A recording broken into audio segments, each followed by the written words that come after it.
ಮೂಡಾ ಪ್ರಕರಣದಲ್ಲಿ ಮೈಸೂರು ಲೋಕಾಯುಕ್ತ ಎಸ್ಪಿ ಉದಯ್ ಅವರು ಬೆಂಗಳೂರಿನ ಜನಪ್ರತಿನಿಧಿಗಳ ವಿಶೇಷ ನ್ಯಾಯಾಲಯಕ್ಕೆ ತನಿಖಾ ವರದಿಯನ್ನು ಸಲ್ಲಿಕೆಯನ್ನ ಮಾಡಿರುವಂತದ್ದು. ನಮ್ಮ ಜೊತೆ ದೂರದರ ಸ್ನೇಹಮಯಿ ಕೃಷ್ಣ ಅವರ ಪರ ವಕೀಲರಾದಂತಹ ವಸಂತ್ ಕುಮಾರ್ ಅವರು ಇದ್ದಾರೆ, ಮಾತಾಡ್ತಾ ಹೋಗ್ತೀನಿ. ಸರ್, ಇವತ್ತು ಮೈಸೂರು ಲೋಕಾಯುಕ್ತ ಪೊಲೀಸರು 11,000 ಪುಟಗಳ ತನಿಖಾ ವರದಿಯನ್ನು ಸಲ್ಲಿಕೆಯನ್ನ ಮಾಡಿರುವಂತದ್ದು, ಏನ್ ಹೇಳ್ತೀರಿ ಸರ್? ನಮಗೆ ಈಗಷ್ಟೇ ಮಾನ್ಯ ನ್ಯಾಯಾಲಯದ ಮುಂದೆ ಹೋದಾಗ ಲೋಕಾಯುಕ್ತ ಸಂಸ್ಥೆ ಮೈಸೂರು ಇನ್ವೆಸ್ಟಿಗೇಷನ್ ಆಫೀಸರು ಮಾನ್ಯ ನ್ಯಾಯಾಲಯಕ್ಕೆ ಒಂದು ಬಿ ರಿಪೋರ್ಟ್ ಅನ್ನು ಸಲ್ಲಿಸಿದ್ದಾರೆ ಎಂತಕ್ಕಂಥ ವಿಚಾರ ಬಂತು ಗಮನಕ್ಕೆ. ಸೊ ನಾವು ಈಗ ನಮ್ಮ ಒಂದು PCR ನ ಹಿಯರಿಂಗ್ ಡೇಟು 24/2/2025 ಮಾನ್ಯ ನ್ಯಾಯಾಲಯದ ಮುಂದೆ ಇದೆ. ನಾವತ್ತು ನಮ್ಮ ಮಾನ್ಯ ನ್ಯಾಯಾಲಯಕ್ಕೆ ಅಪಿಯರ್ ಆಗ್ತೀವಿ.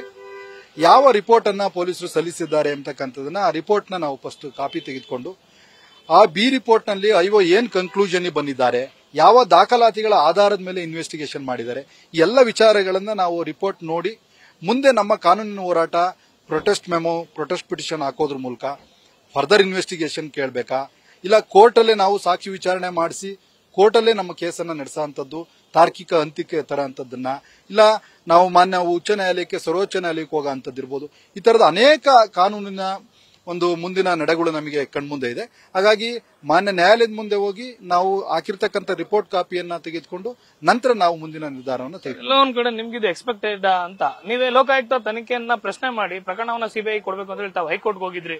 ಕೆಲವೊಂದ್ ಕಡೆ ಹೈಕೋರ್ಟ್ ಲೋಕಾಯುಕ್ತ ಅಧಿಕಾರಿಗಳ ಮೇಲೆ ನಂಬಿಕೆ ಇಟ್ಟು ಅವರೇ ಪ್ರಕರಣವನ್ನ ತನಿಖೆ ಮಾಡ್ಲಿ ಅಂತ ಹೇಳಿ ಹೇಳಿದ್ರು. ಈಗ ಮುಂದಿನ ಹೋರಾಟ ಹೇಗಿರುತ್ತೆ ಅಂತ ಸರ್? ಇಲ್ಲ, ನಮಗೆ ಇದು ಎಕ್ಸ್ಪೆಕ್ಟೆಡ್. ಇವತ್ತು ಏನು ಬಿ ರಿಪೋರ್ಟ್ ಸಲ್ಲಿಸಿದ್ದಾರೆ ಎಕ್ಸ್ಪೆಕ್ಟೆಡ್, ಬಟ್ ಇಷ್ಟು ತರಾತುರಿನಲ್ಲಿ ಮಾನ್ಯ ಮುಖ್ಯಮಂತ್ರಿಗಳಿಗೆ, ಅವರ ಪತ್ನಿಯವರಿಗೆ, ದೇವರಾಜ್ ಅವರಿಗೆ, ಅವರ ಬಾಮೈದ್ನಿಗೆ ಕ್ಲೀನ್ ಚೀಟ್ ಕೊಡ್ತಾರೆ ಅಂತ ನಮಗೆ ಗೊತ್ತಿರಲಿಲ್ಲ.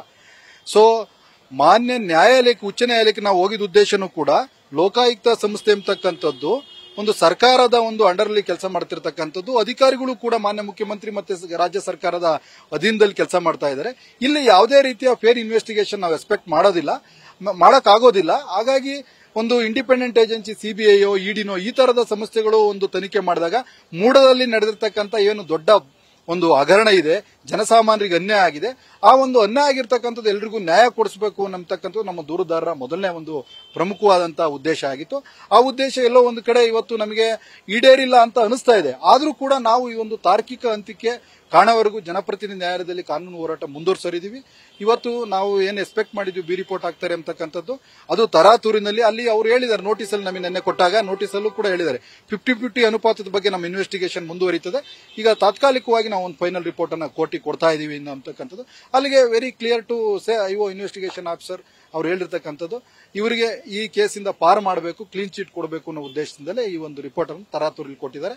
ಇನ್ನು ಇನ್ವೆಸ್ಟಿಗೇಷನ್ ಮಾಡಿ ರಿಪೋರ್ಟ್ ಕೃಷ್ಣ ಅವ್ರಿಗೂ ಕೂಡ ನೋಟಿಸ್ ಅನ್ನ ಕೊಟ್ಟಿದ್ದಾರೆ. ತನಿಖಾ ವರದಿ ಸಲ್ಲಿಕೆಗಿಂತ ಮುಂಚೆ ಸಾಕ್ಷ್ಯಾಧಾರಗಳ ಕೊರತೆಯಿಂದಾಗಿ ಆರೋಪಿತರಿಗೆ ನಾವು ಈ ರೀತಿಯಾದ ವರದಿಯನ್ನ ಸಲ್ಲಿಕೆಯನ್ನ ಮಾಡ್ತಿದೀವಿ, ತಮ್ಮ ಏನಾದ್ರು ಇದಿದ್ರೆ ಕೋರ್ಟ್ನಲ್ಲಿ ಅರ್ಜಿಯನ್ನ ಹಾಕೊಳ್ಬಹುದು ಅಂತೇಳಿ ಇಷ್ಟೆಲ್ಲ ಆರೋಪಗಳು ಮಾಡಿದ್ರು ಸ್ನೇಹಮಯಿ ಕೃಷ್ಣ ನಿಮ್ಮ ಕ್ಲೈಂಟ್. ಈಗ ಈ ರೀತಿಯಂತ ರಿಪೋರ್ಟ್ ಸಲ್ಲಿಕೆ ಆಗ್ತಿರುವಂತದ್ದು ಏನ್ ಹೇಳ್ತೀರಾ ಸರ್? ಇಲ್ಲ, ಈಗಲೂ ನಾವು ಇನ್ನು ಕನ್ಕ್ಲೂಷನ್ ಬಂದಿಲ್ಲ. ಯಾಕಂದ್ರೆ ರಿಪೋರ್ಟ್ ಅಲ್ಲಿ ನಾವು ನೋಡ್ಬೇಕು ರಿಪೋರ್ಟ್ ಯಾವ ರೀತಿ ಇನ್ವೆಸ್ಟಿಗೇಷನ್ ಮಾಡಿದ್ದಾರೆ.